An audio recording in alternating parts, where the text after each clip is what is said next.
stripped naked, dragged through London behind horses, hanged by the neck but cut down while conscious. A rebellion, an empire's fear, a public torture and execution. Behind it all, William Wallace. His words sparked courage. Wallace's name outgrew the land he was born in. Accused of treason against the crown, cut open and beheaded, his remains were divided and sent across the kingdom. In August 23rd, 1305, England executed William Wallace with calculated theatricality. This was judicial murder elevated to public spectacle, designed not simply to punish but to annihilate. His head, preserved in tar, stood on a spike atop London Bridge. His limbs traveled north to Scottish towns as grim warnings. Yet Edward I's brutality reveals something beyond mere vengeance. A monarch commanding Europe's mightiest realm deployed this machinery of horror against one Scottish rebel. The question becomes not what Wallace did, but what he symbolized that justified such extremity. Power does not fear individuals. It fears the contagion of their ideas. It started when Scotland's royal line ended abruptly. King Alexander III died in a riding accident, followed by his granddaughter Margaret's death at sea. By 1296, no legitimate heir remained. 13 Scottish lords invited Edward IV of England to resolve the succession dispute. This decision proved catastrophic. Edward agreed to arbitrate but demanded the winning candidate accept him as overlord. The nobles, protecting their cross-border estates, accepted his terms. Families like the Bruces and Balliols chose wealth over sovereignty. Edward installed John Balliol as a subordinate king and humiliated him repeatedly. English occupation followed swiftly. Garrisons seized towns. Soldiers enforced foreign law through violence and extortion. Communities suffered systematic abuse. The nobility responded with letters and negotiations, still trusting diplomatic channels. But beyond their estates, someone without title or property was abandoning hope in politics entirely. When institutions become tools of oppression, those with nothing to protect stop asking for change and begin taking it. May 1297 brought an event that alarmed Scotland's elite more than it troubled England. William Wallace killed Sheriff William Heselrigg in Lanark during a nighttime raid. Whether revenge for his wife Marion's alleged murder or simple opportunity, the motive mattered less than the consequences. Heselrigg's death shattered an assumption. English officials were not untouchable. A commoner had struck down royal authority and survived. Men began appearing in the Selkirk forests. They carried farming tools, hunting weapons, whatever could kill. They sought not the established noble families like the Bruces or Commons, but the man who had murdered a sheriff and lived to tell it. Wallace had demonstrated something dangerous. Violence could succeed. Authority could bleed. Edward I viewed this as rebellion. Scotland's aristocracy recognized something worse. Wallace was mobilizing peasants, teaching them to fight. Commoners trained to kill English soldiers might eventually turn those same skills against their own lords. A population that discovers its capacity for violence becomes difficult to control regardless of the target. The uprising spread rapidly, evolving in directions London never anticipated. September 1297, England's military, veterans of campaigns in Wales and France, moved north expecting routine suppression of rural insurgents. The encounter at Stirling Bridge destroyed that assumption. Geography determined the outcome. The narrow crossing could accommodate only limited numbers at once. Wallace and Andrew Moray positioned their forces strategically and waited. When enough English soldiers had crossed to be isolated from reinforcements, the Scots attacked. England's cavalry, designed for open field dominance, foundered in riverside mud. Peasant infantry equipped with spears killed them methodically. Among the dead was Hugh de Cressingham, Edward's treasurer for Scotland. According to period accounts, the Scots flayed his corpse, and Wallace fashioned the skin into a belt. The brutality signaled total war, not negotiable grievance. News reached Edward I in Flanders. His response was immediate. He abandoned continental ambitions, signing a truce with France to redirect resources northward. Territorial losses abroad became acceptable.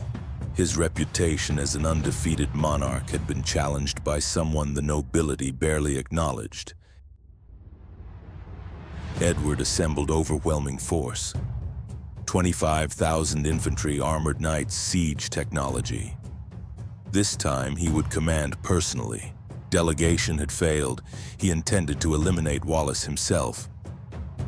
July 1298 at Falkirk ended Wallace's military viability. Edward's archers decimated the Scottish infantry while their own cavalry, commanded by nobles, abandoned the field. Wallace escaped into the forests, beginning 7 years as a fugitive. Edward redefined Wallace's legal status, not prisoner of war but outlaw. Anyone sheltering him faced execution. Anyone killing him would be rewarded. Wallace sought international intervention, traveling to France and Rome. He asked Pope and King alike to pressure England diplomatically. None responded. England's wealth and power made Wallace's cause politically inconvenient. European courts offered sympathy but no action. By his return to Scotland, the landscape had transformed. Robert Bruce had submitted to preserve his estates. John Comyn had surrendered. A general peace was negotiated with one explicit exception. Every Scottish rebel received amnesty except Wallace. Edward made his terms clear. No final settlement while Wallace lived. The king deployed gold instead of soldiers. Rewards for information, titles for cooperation, pardons for crimes in exchange for one man's location. Wallace moved constantly, sleeping in temporary shelters, limiting his contacts. Trust became a fatal luxury.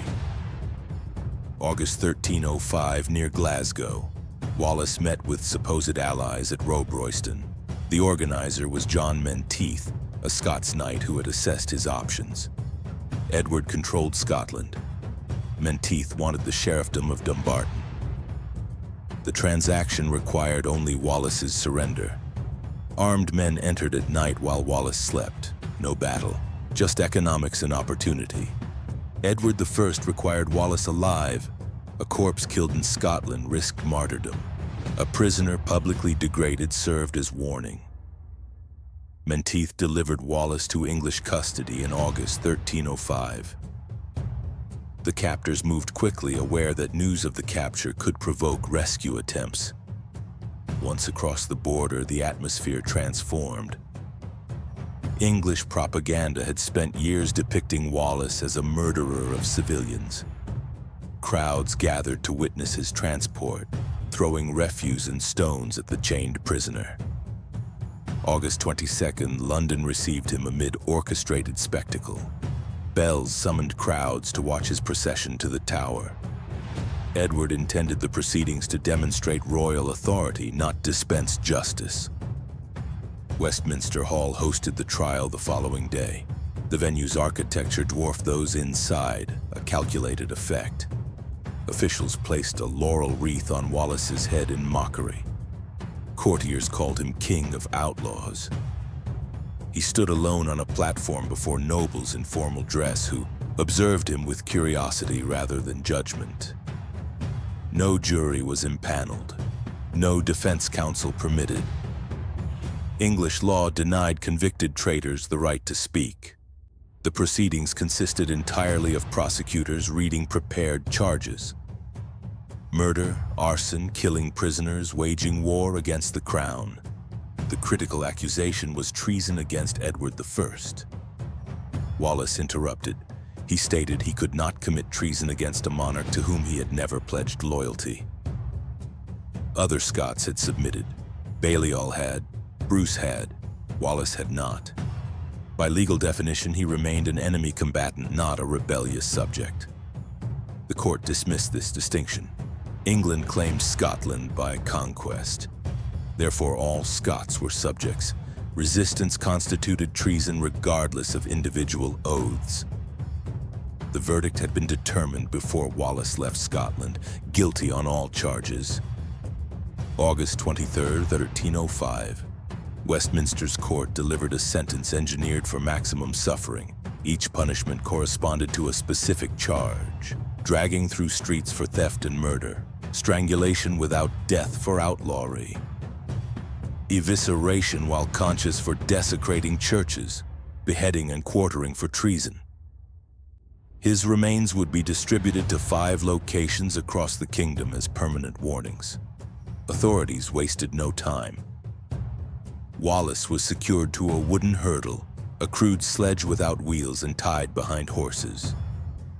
The designated route stretched 6 kilometers from Westminster to Smithfield, deliberately passing through London's most populated thoroughfares rather than direct paths. Edward wanted prolonged public spectacle. The device itself inflicted punishment. Its design kept the prisoner inches from the street surface, close enough that every cobblestone became an impact, every turn a collision. London had emptied into the streets. Tens of thousands lined the route, pressed against barriers held by guards. They screamed, threw refuse, animal waste, and stones. From upper windows came a rain of filth. The journey took hours. By the time the horses reached Smithfield, Wallace's clothing had disintegrated into blood-soaked rags. The friction between body and hurdle had torn skin. He had maintained silence throughout, denying the crowd the submission they anticipated. Smithfield served multiple municipal functions: livestock market, fairground, dumping area. The smell of slaughtered animals and decomposition saturated the air. A tall scaffold stood erected in the center, visible from all angles. Professional butchers, not military executioners, waited with prepared instruments arranged on tables. Knives of varying sizes, iron hooks, a brazier with coals already heated. The crowd at Smithfield exceeded even the numbers along the route. Estimates suggest tens of thousands. Guards stripped Wallace and positioned him on the platform. Complete physical vulnerability before assembled power. The hanging came first, but engineered to avoid fatality. The rope and knot placement were calculated to strangle rather than break the neck. Wallace dropped. Air ceased. His body convulsed, seeking ground that didn't exist. Face congestion progressed from red to purple. The executioner monitored with precision, counting seconds. Just before cardiac arrest, before brain shutdown, they cut the rope. Wallace collapsed onto the platform, gasping. Oxygen returning to deprived lungs produced pain worse than the asphyxiation. His body convulsed as circulation resumed. Consciousness returned fully. Survival instinct briefly suggested the worst had passed. Then assistants immobilized him again, face upward, restrained against the wood. The sentence specified emasculation and disembowelment. Castration was performed first, organs thrown into the brazier. The smell of burning flesh preceded full comprehension of pain. The knife continued upward. A vertical incision opened the abdomen from pelvis to sternum. Skin separated, muscle layers exposed. Wallace remained conscious throughout. The executioner's hands entered the open cavity. This was not surgical procedure, but deliberate extraction.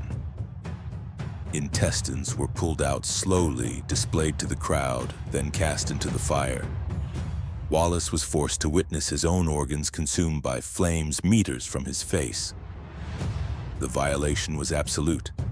The man who had commanded armies and terrorized English garrisons was being systematically dismantled while alive. How consciousness persisted through such trauma defies medical explanation. Blood loss was massive, yet the executioner's expertise kept damage calibrated to avoid immediate death. Heart and lungs remained functional. Pain became the entirety of existence. Wallace's jaw clenched with enough force to risk breaking teeth. His eyes fixed either on Skye or executioner's face with an intensity that unsettled even the guards. He would not beg. That satisfaction would be denied. Finally, the evisceration concluded. Wallace's torso was a hollowed cavity. The brazier overflowed. His body trembled with involuntary spasms of a collapsing nervous system. Breathing continued, shallow and agonized. His heart still pumped inside the rib cage. The executioner took an axe. The crowd recognized the final act. He grabbed Wallace's hair, pulling back to expose the neck fully. Wallace's lips moved without audible sound. Perhaps prayer, perhaps curse, perhaps simply physiological farewell. The blade rose. Sunlight reflected on sharpened metal. The blow descended with precision. Bone cracked. The head separated and rolled across blood-soaked wood. The executioner lifted it by the hair toward the crowd. Eyes remained open, staring at nothing. Mouth hung half open in final expression beyond categorization. "Behold the head of a traitor," the king's officer announced. The crowd erupted. Accumulated tension released into euphoric celebration. The threat had been eliminated, fear transformed into triumph. Edward's justice was complete. Wallace's remains received deliberate treatment. His head was preserved in pitch and mounted on London Bridge facing north. The body was quartered, each limb sent to strategic locations. Newcastle and Berwick received arms. Stirling and Perth displayed legs. Edward intended geographic dispersal to fragment Scottish resistance through terror. The strategy backfired. Without a gravesite or Christian burial, no single location could become a shrine. The entire landscape became symbolic memorial instead. Robert Bruce watched these events closely. His career consisted of calculated loyalty shifts, alternating allegiance to Edward based on advantage. He desired Scotland's crown but valued survival. Wallace's execution eliminated compromise. Neutrality ceased to exist. In February 10th, 1306, Bruce met John Comyn at Dumfries. In the Grey Friars Chapel, Comyn held competing claims to the throne and English connections. Bruce proposed alliance against England. Comyn recognized opportunity. He could report this treason to Edward and ensure Bruce's execution. He threatened to do exactly that. Violence erupted before the altar. Bruce stabbed Comyn, then fled uncertain if the wound was fatal. Roger de Kirkpatrick entered and finished what Bruce started. The consequences were immediate. Papal excommunication was certain. Edward would deploy full military response. In March 25, 1306, Bruce was crowned at Scone in a hasty ceremony while English forces mobilized. The traditional Stone of Destiny remained in English possession. Isabella Macduff performed the coronation, defying her family's allegiances. Bruce became king of a realm he did not control, a fugitive monarch with symbolic authority and overwhelming enemies. News of Comyn's murder and Bruce's coronation reached Edward I in 1306. At 67, suffering from dysentery and barely able to ride, the king summoned energy from rage. At Westminster's Feast of the Swans, he swore before the court to campaign personally until Bruce was killed and Scotland subjugated. His orders to commanders specified brutality beyond previous campaigns. No quarter, systematic destruction of resources. Bruce's forces were unprepared. At Methven near Perth in June 1306, English troops commanded by Aymer de Valence surprised the Scottish camp at night. The engagement was massacre rather than battle. Bruce narrowly escaped after being unhorsed, rescued by a loyal knight. His army dissolved. Captured supporters were executed without trial. His wife and daughter entered English captivity. His sister was imprisoned in an iron cage mounted on Roxburgh Castle walls, exposed to weather and public view. Bruce fled to the Western Islands, pursued by tracking dogs, living in coastal caves. The newly crowned king existed worse than outlaws. Edward I appeared victorious. Wallace was dead, Bruce fugitive, Scotland pacified. But at Burgh by Sands near the border, Edward died in his campaign tent on July 7, 1307. Chronicles record his final instructions to his son. He wanted his body boiled, flesh separated from bone, with his skeleton carried at the army's front until Scotland's complete conquest. Edward II ignored these commands. He buried his father at Westminster Abbey and withdrew the invasion force. The campaign ended. Bruce recognized opportunity. He emerged from hiding transformed. Feudal warfare conventions had failed. He adopted tactics that denied England strategic advantages. Rather than defend captured fortifications, he demolished them. English castles seized by Scottish forces were systematically destroyed, walls torn down, defenses filled in. This denied the enemy bases for future operations. Between 1307 and 1313, Bruce and commanders like James Douglas reclaimed territory through nocturnal raids and guerrilla strikes. Perth, Roxburgh, Edinburgh fell through stealth rather than siege. By 1313, only Stirling Castle remained under English control. Edward Bruce besieged Stirling but accepted a chivalric agreement from the English governor. If no relief force arrived by June 24, 1314, the garrison would surrender. Robert Bruce was furious when informed. The pact forced conventional battle at a fixed location and date, eliminating the guerrilla advantages that had brought 7 years of success. England would mobilize overwhelming force in response. Edward II assembled approximately 25,000 troops, including 2,000 armored cavalry and veteran archers. Bruce gathered roughly 6,000, mostly spearmen with minimal armor. The numerical disadvantage was severe. On June 23, 1314, forces assembled at Bannockburn. Before formal engagement, English knight Henry de Bohun spotted Bruce riding alone on reconnaissance. Bohun charged on his war horse with lowered lance. Bruce waited, maneuvered his smaller mount at the final moment, and struck Bohun's head with a battle axe, killing him instantly. Bruce returned to Scottish lines with a broken axe handle. His generals criticized the unnecessary risk. Bruce reportedly remarked only that he had ruined a good weapon. June 24th brought decisive combat. English forces had crossed Bannockburn Stream overnight, positioning themselves on narrow, marshy ground with limited maneuver space. Their numbers became a liability. Heavy cavalry could not deploy effectively. Bruce ordered advance, violating medieval doctrine that infantry defended rather than attacked.